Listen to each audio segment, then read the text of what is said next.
Dr. Bob, a lot of people talk to us or talk about pH balance in our body. Are we too acidic? Are we too alkaline? Does that really matter? How important is that for our body to be, right down the middle or one way or the other? I can tell you it's very important. And there's the two extremes because some people are too alkaline. Alkaline is like baking soda. Acid is like vinegar. So our body naturally, physiologically becomes acid. So our physiologic process is acid. Stress is acid. We need to eat alkaline.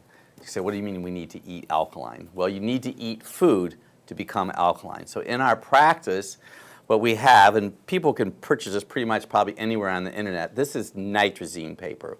And we use this paper in our practice to help determine someone's pH level.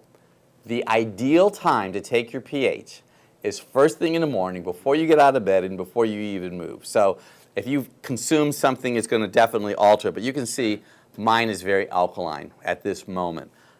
You don't want to be acid ever. I've had individuals come into our office that were diagnosed with cancer. Now, not all cancer patients are going to be acid, but if you have an acid pH, that is probably not good for you because, see, when you're acid, your body has to neutralize that acid. So how does it neutralize it? Well, it cannibalizes bone and nutrients. So we have an osteoporosis epidemic today because people are acid, because the acid is taking the minerals out of the bones to help neutralize that.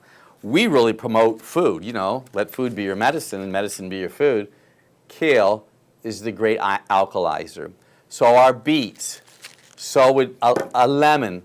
These are alkalizing type of foods. Proteins are acid-producing foods. Now, a lot of people will say, Dr. Bob, I always thought an orange was acid. Well, what happens is by the time the nutrients from the orange hit your lower intestine, this actually causes people to become alkaline.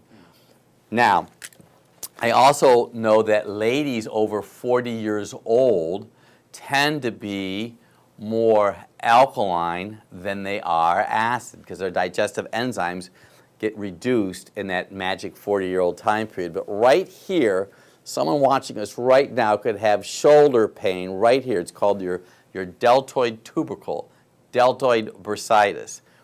Commonly can get improved with apple cider vinegar. You say, well, geez, Dr. Bob, I didn't think I was supposed to be acid. No, I didn't say that. So this happens to be distilled. You don't want to be drinking this necessarily to make yourself acid.